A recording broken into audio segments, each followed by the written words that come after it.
JCLady. Hi there, this is Joanna, and this is the series of videos about Polish language, Polish grammar, basically. But I'm talking more about subjects, like general subjects now of linguistics. And this is the 5th series connected to my book, Polish Grammar Exercises. But basically, we've got here subjects, general subjects. So I'm talking recently lots about writing. I said that there are 4 kinds of writing. There were 4 kinds of writing in the Slavic, the Arya civilization. Then I talked about that, so go to the previous video. But here I want to talk about something that is called the history of language or historical grammar. Now, I want to talk about that because I'm a teacher as well. Now I'm a homeschooling mother. I'm not teaching at school, not really time for that. I'm just making my project, preparing my project. But I have the history of that many years. And I used to talk to teachers who teach languages, Polish, other languages, and I say, use historical grammar and the history of language to explain pronunciation, to explain writing, like orthography. Now, orthography means what is the correct writing? Now, what is the correct writing? The orthography, that's what it exactly means. Now, correct writing is when it's aligned. Because when you've got energy, sense, vibration, sound, this energy to flow and manifest in your world, it should be aligned with the symbol, proper symbol to it, connected to it, meaning the sign, meaning the letter, right? Or the whole word, the whole writing. And it loses power when it's not aligned. Now, of course, now we lost lots of knowledge. It's Kali Yuga. We are just coming out. And the people are born who are talking about that. And those people lived before. I lived before. Yeah, I know it's weird what I'm saying. But I know, I've been there with Aryas in India. I feel it because it's easy for me. And I kind of feel the language. And yeah, I've got my guides to write the insight. But that's what I'm saying. Like, when you're a teacher, you have it during your studies. I'm sure you had it, so use it. And if you are Polish, we have in the historical grammar, the history of language, we learn about some processes, and they've got names, like what happened during history that influenced the writing, right? Of course, it's very vague, flu. There are lots of mistakes. And nowadays, I believe some people should use what I'm doing, and other people, like Glagolitic script, like mythology, everything, they should use it and refer everything and do it for schools. Study the alphabet. Is it correct? No, it's not correct. It should be changed. And the writing. Is it correct? No. Why? What should be changed? What kept? Now, and maybe in 2 generations it will be accepted by children. What I'm saying is that we don't have power in our language when the writing is not correct. But it means when we don't have all letters, like for example in English or French. French, it depends, right? But in French, for example, you've got many vowels, but you don't pronounce them now, or you pronounce, for example, O, water, like E, A, O, I think, or U.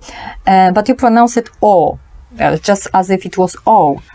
Well, decide. If it's like that, with 3 vowels, it means it was pronounced differently before. In Celtic, right? At the time of, I don't know, Charlemagne. And you should use history and maybe go and check some stuff or listen more. Because when you listen to those Minne Zinger, when you listen to all the recitation of Quran, recitations of Sanskrit, meaning Vedas, you feel in mantras, you feel the power, because there it's aligned.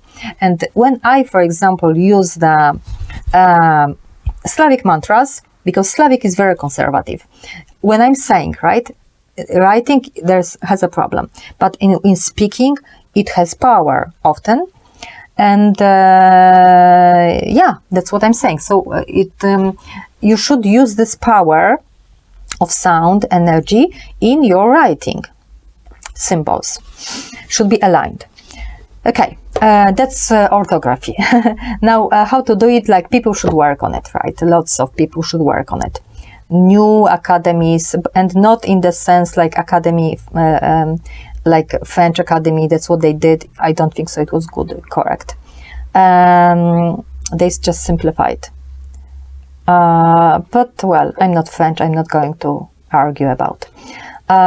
In Polish, we talk about some processes that were historical, that influenced Polish language. And we've got a problem a little now with writing. And teachers should talk about it. For example, we have such a letter like this. O, this letter. And sometimes it's O with an accent straight, sometimes to the right. It should be to the right. And it's not O, nor it's O, nor it's O. Before it was O, it was pronounced higher. That's what this accent means. It's like accent aigu, accent aigu in French. It's umlaut. It's U now, completely. And so now we've got two U. We've got, in Polish, we've got U, like that, U, just simple U, middle. And then we've got this U, meaning O, which is a little higher, like O. And before there was a difference between O and U.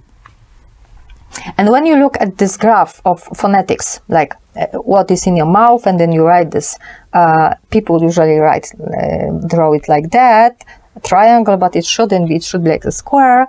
So you can see how those vowels work, that some are like O, like O is close to U, right? So when you, for example, O becomes higher, after some time, it can become U, all right? Or like, for example, U, when you do it higher, like in French, U, or you can make it, pronounce it higher and shorter, because it's the same. Higher means shorter, U. And after some time, it becomes like U, and U is very close to E. And some people who do not know French think that that's E. That's not E, that's U, but that's similar because it goes high. Anyway, that's all about historical grammar. And I'm just saying that if you're a teacher or just for yourself, just learn it and teach it to children. It will be easier for them to understand. And I've got teachers, friends, who do it, and they've got success with children. For example, children start understanding in Polish why they write O sometimes, like for example, miody, that's the word meaning honeys, and when it's singular, it's miód. Because the teacher explained that this O, which was a long and down, pronounced miody, became a little higher, miód. And before it was not miód, it was miód. Okay, it was still O, but higher. And when you explain that, the child is like, it's better for him because he sees the connection. It's the same word. And I know why I don't put in miód, honey, singular, U. I cannot, because it's miody, honeys, and miód. Maybe you should even teach this difference between U and U, and he will not make a mistake. He will not put open U. in there. And that's how you teach, and that's how you talk, that before all languages were so melodic. All, because there were no soldiers, like soldiers' language talking like, it shouldn't be like this, let's simplify, that's the Roman technique, right? That this materialistic stuff, when they say no, it should be, and they did something like that to Polish with those reforms which were kind of stupid. And they, for example, that they said, okay, got cut off, and I'm not sure I can make, maybe I can finish this video. All right. What I'm saying is that it's only necessary to talk about historical changes, and it's necessary to talk about history of language. And each teacher, each person who is like conscious should know, or even talk to children, his children, her children, that before the language was different, before the language was full. Each language was like, we are in this Arya culture, Arya civilization. All languages, America, like basically all the languages of the world had some kind of ancient version, which was full, complete, and maybe complicated, but at the same time the flow was full, meaning that when you heard that, you heard as if you would hear music. People were speaking, it was like music. It was like Sanskrit. Any language, it would be like Sanskrit, that it would work for you. It would change energy. It would make you feel good. It would be pleasurable. It would be nice, because basically, first and most important thing is that all languages had this flow, meaning they were not obliged to have one accent at one place. It was changeable. Like, for example, in Russian or Sanskrit, it can be at the beginning, it can be at the end, it can be in the middle, depends. And this is connected to melody of the language, and Polish had the same. Just enough to look at dialects, which later were chased from the language, main language, official, just like British, English, British. Normally, all the languages vary. They are one, but they've got dialects, and that's perfect and that's good. And some dialects have more initial accent, some have more at the end, and some have this changeable, like in Russian. And that's all good. Because that means that you keep your 3 kinds of vowels, or at least 2. Well, usually you say that in Polish there were 2 kinds of short and long. That's not true. Basically, all languages have 3. For example, French, and all vowels in 3 variations. That's how your apparatus looks like phonetic schemata.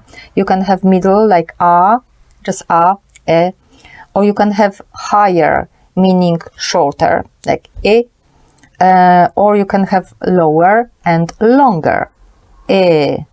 All right, and that meant shorter, longer, but at the same time it was higher, and that's how the vowels were a little mixing. But orthography here comes, that should teach, and that's how you teach, by songs, by sayings, by all the art, recitations, scriptures, Sanskrit recitations, Quran recitation. You teach how you flow, this flow in the language, and proper pronunciation, because in normal speaking you speak however you want to get understand, but to make your magic with language, to make it work, you need to pronounce properly and with that flow. And that flow is in music, for example, also in music, like Minne Zinger's music, the Middle Ages music, like when you sing in voices, and this is polychronic. All that story is language, root language. And yeah, because it's rooted in vowels, because you've got vowels that it can be middle, up or down, and when it's really up, it can mix or if you don't know how to pronounce, or you stop being correct, it's getting mixed. And in Polish, we've got, for example, o. We've got u here, u, which is open like that, like in yours. But there is also another, which is like that. And we also pronounce it now u. So it's u, u, and the two types of writing. Now that's not good not to explain that, because in some words, like children need to know that, for example, I've got miody, honeys, and there is o, and I bet it was very long, miody, then down, miody, and then when it's singular, it gets honey, it becomes basically, I guess, it was just a little shorter, but not completely short, because it becomes u, because nobody would take care of pronunciation. So probably it was miody, but not miod, but not miud, because miud is already u. And now, however, what is correct now is that we don't put miud with open u, we put with o, accent to the right. But you should explain to the child why is that. Shorter, longer vowels, etc. All the story. You should explain why we have the accent which was enforced, paroksytoniczny, meaning the before last syllable, and it's like as if army would march. That's horrible, basically. But normally, it was a flow, right? We would have at the beginning accent or at the end, just as if singing, like in Russian or in Sanskrit. And you should explain that too. There is, what else? There is another thing that, for example, exists with changes, historical changes. They started using different scripts from different scripts. Meaning, for example, in Starocerkiewno-Słowiański, meaning Old Slavonic church language, they started using those yer, meaning the half syllables, and that's what you've got in Russian. And but that, I believe, it could came from glagolitic, and it went to the normal, to the other script, when vowels started to getting shorter or just fall off, like some vowels would change one in another, and in meantime they would use those half vowels. And it became a little mess in Polish, because we've got stuff like pies, psa in grammar, like, for example, singular declination dog, it's pies, and before I guess there was just long vowel e, but also there are consonants that were palatal or not, and they started putting in Old Slavonic church, they put pies, there was ye, meaning soft half vowel, and at the end was as if hard half vowel or half. I don't even know if ye should be called consonant or vowel. That's half something, half sound. And you've got schwa. That's what you've got. That's half something, half vowel, something like that. In phonetic alphabet you use it, but you should use in the normal alphabet. Do something with that. Use accents. Show it. Because now in Polish we've got pies, and P unfortunately is not correctly completely, because it's with I. It should be just softened with accent. Pies, that's okay. It should be written as long maybe. But then psa, like genitive, like of what? Psa. We don't have piesa, and P stops being palatal. I believe we should keep P palatal, and when you speak properly, it would be psa, psa, right? Not psa, it's psa, because p is palatal, and it should keep the palatal option. And then you'd have with that accent, instead of using maybe yeah, soft yeah, it's like soft schwa, I don't know, then the children would understand why it's pies psa, all right? Because yeah, like, were taken off, but before that they were just those long and short vowels, and palatal consonant and not palatal, right? Palatal in, like, for example, when you p is normally doesn't have to be palatal, this can be p, but when you put e after that, meaning in English e, then you get not pes but pies. So when you get genitive, you should have piesa, piesa. Yeah, like piesa, but it's shorter. It's not piesa, it's a pisa. It should be like that. So basically, I think that instead of getting back yeah, we should just keep those accent for consonant variations that become palatal. Complicated, I know, but it should be a little explained that those yeah or palatal consonants existed for children to understand pies psa forms. Or there is przegłos polski, for example, so it's like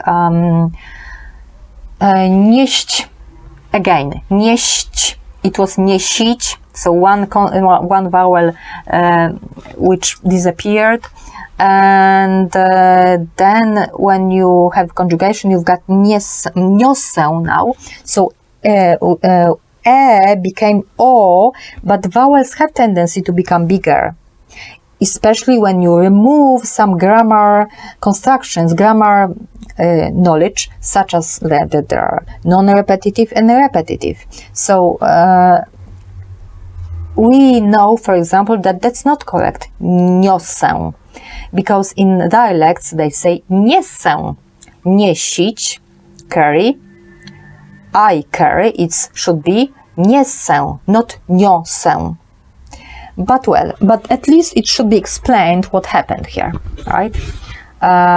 Because it was for making repetitive, there was a tendency to make vowels longer, and then for really doing repetitive verb, it was becoming naszać. So everything became even o, but then a is even larger for making repetitive. That's all historical grammar. It should be explained in simple words. That's it from me. In your language is the same. You should explain why you've got in French, for example, o and not ea, or for example, or why you've got, I don't know, bad, and why do you write it with a, and instead it's not a, it's like right? Maybe it should be spelled differently, or maybe you should explain that you don't have in your alphabet only A, B, C, D, you've got a few a vowels, different. Okay. Remember that the language manifests your world.